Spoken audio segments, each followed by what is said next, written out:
Hey everybody, welcome back to Sounds Like a Drum, Cade's independent media production. Today, we are taking a particularly deep dive into modifying our setup into an unorthodox way and using that to spark creativity.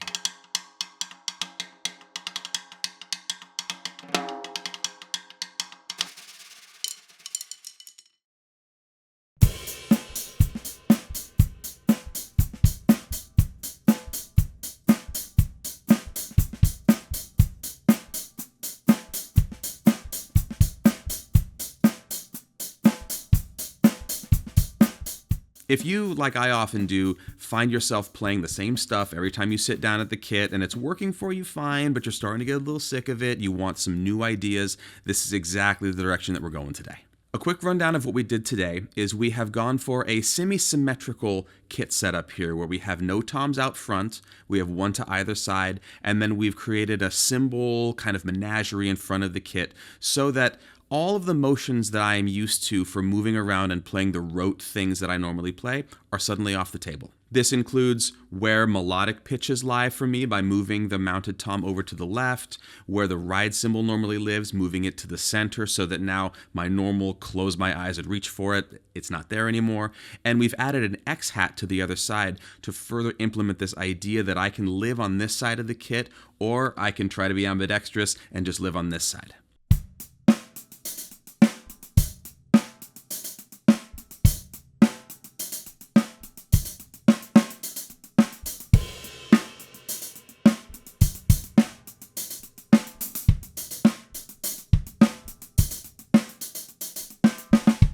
Now, we've talked a lot on this show about changing our sounds to spark inspiration. This is going in the opposite direction. We're thinking about spatial awareness, we're thinking about locations, and we're thinking about breaking out of physical ruts rather than just auditory ruts. We want to go toward moving in different ways and being really intentional about the sounds we're choosing instead of just going through the motions, which has been fine up till now.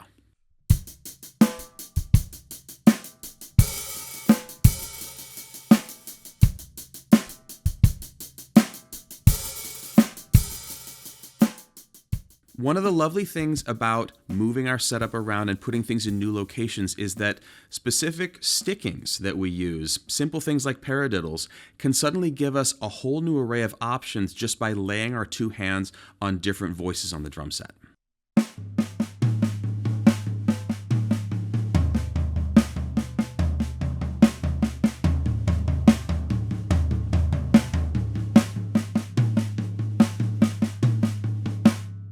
In this particular instance, I do have to make really specific choices too because I can't just play hand to hand down the toms like I normally would for a descending fill around a normal setup on a drum set. Additionally, on this one, I now have two hi-hat choices which are readily accessible with both hands, but can start to open us up to the possibility of playing open-handed, leading with the left hand. The ride cymbal in the center also moves toward this idea.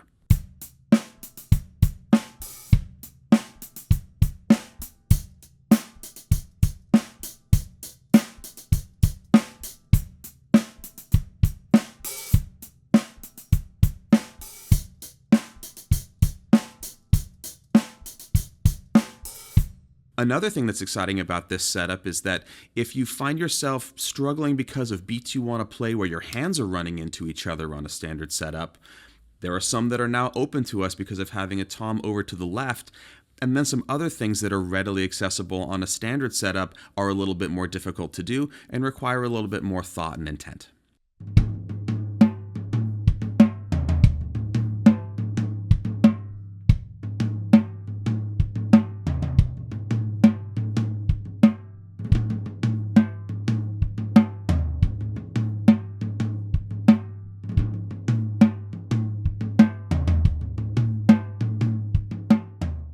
In approaching new and unfamiliar setups like this, it brings to mind things like percussion ensembles and classical music where the instruments chosen are specific to the piece that you're playing, and it's entirely possible, if not definitely likely, that the whole setup is going to change from piece to piece and you're going to need different ingredients depending on what the composer intended. This puts us in that position, and even if we, say, walked into a studio or a practice space, or we just walked into our own space and found our drums set up this way and we had to figure out what to do, Suddenly, these are all still familiar sounds, but we're starting from scratch about how to implement them, and it's going to give us new ideas.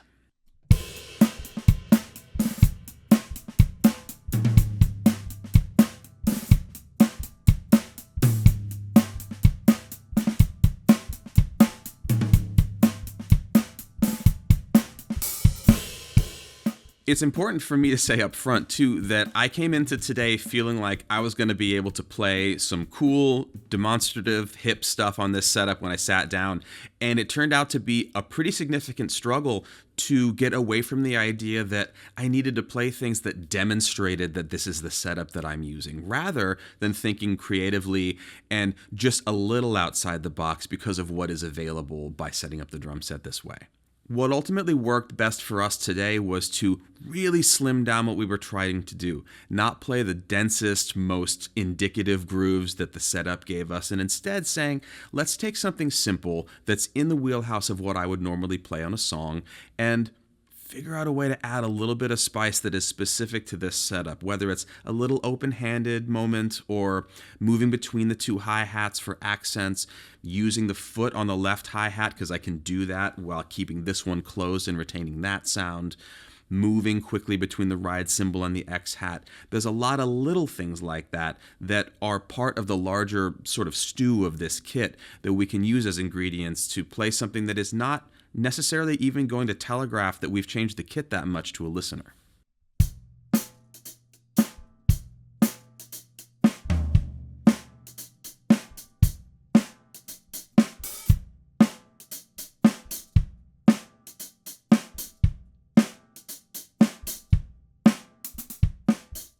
One of the most important things that I hope you've started to think about from watching this today is that setting up the kit in a crazy way is not an end in itself. We want this to be for creativity and inspiration, so no matter how weird it looks, if it's giving us ideas and if it's sending us in new directions and also boxing us out of things that we're used to or that we're sick of, that can only be a good thing for us. A wonderful stage 2 to this experiment as you're moving through is to spend some time with an unorthodox setup, be it this or whatever you choose, and get into it, get excited about it, get some beats that you love, and then put everything back where it was in the first place, back to your normal setup, and figure out if you can execute what you cooked up, the concessions you have to make, what it gave you that now you're bringing back to the rig that you might use for your practice or by yourself or whatever you're normally used to. Additionally, it is also worth noting that apart from a jingle ring, we didn't add any unusual or auxiliary percussion to this setup. That is something that I also love to do. We've done some videos about that here. Don't be afraid to add things into the setup as well that you might not normally put on your standard kit to further take things into this unknown realm of inspiration. Let's also make sure that we touch on that you don't need to own an X-hat to experiment with this. You don't need to have lots of toms or anything apart from the gear that you have. The only thing that is worth noting is that if you're going to move your toms to the side as we did today, you might have to make some adjustments to the mounting hardware or have an extra snare stand. If it's a smaller stand, you might have to make modifications to that for it to hold a small tom next to you. Little things like this will crop up as you experiment, but in terms of whatever kit you have, there's room for experimentation. Whatever DIY thing you need to do to make it happen, don't be afraid. It's all in furtherance of getting excited about playing new things.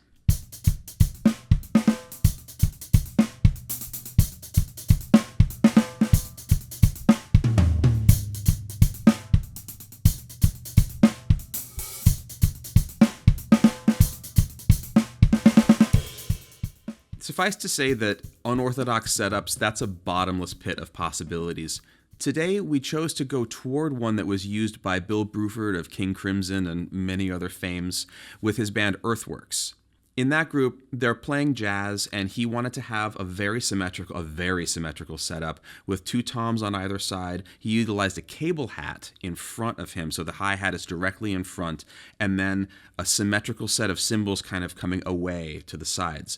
This was both, according to him, to be able to play more open-handed and experiment with left-hand lead, and also to force him to get rid of all of his rote ideas about how to be melodic around the drum set that he'd used for decades, and really get into stickings and intentionality, making sure that he's playing new things, even new to him. Now, the flip side of that is that when you're touring, you don't always get to bring your own drums, and oftentimes you're at the mercy of whatever drum set is at the venue or has been rented or whatever, if you're at that level.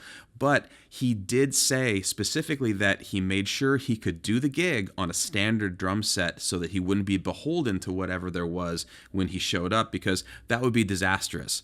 So this does mean for us that if you discover that you love your unorthodox setup, make sure that you are fully comfortable with it before you take it to a rehearsal or play with your friends or do a performance. Because if you get in there and the muscle memory is not there and you find yourself uncomfortable, it'll be incredibly challenging.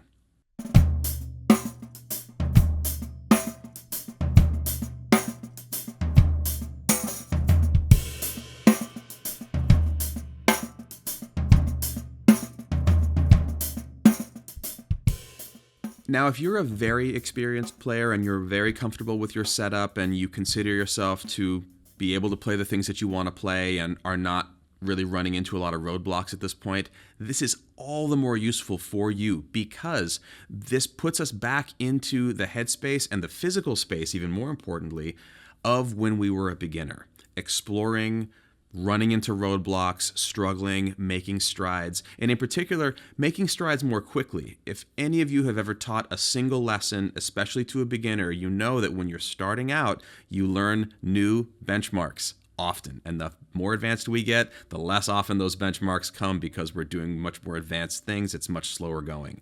This is a great chance to back all the way up to that moment where you just can't figure out what to do with the instrument. That's a brilliant place to be. And then when you come back to your regular setup, it's going to feel incredibly fresh, and you're also going to have what you found on this.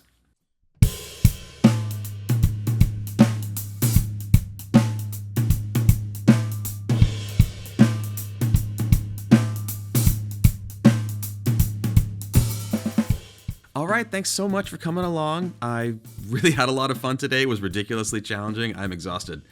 And I hope you found some inspiration to mess with your setup today. We have spent a lot of time with unorthodox setups here. This one, weirdly, not the weirdest, but one of the most challenging.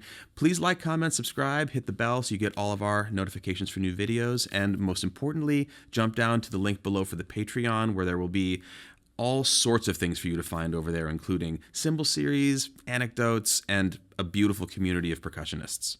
Lastly, and we're extra excited about this, unorthodox setups.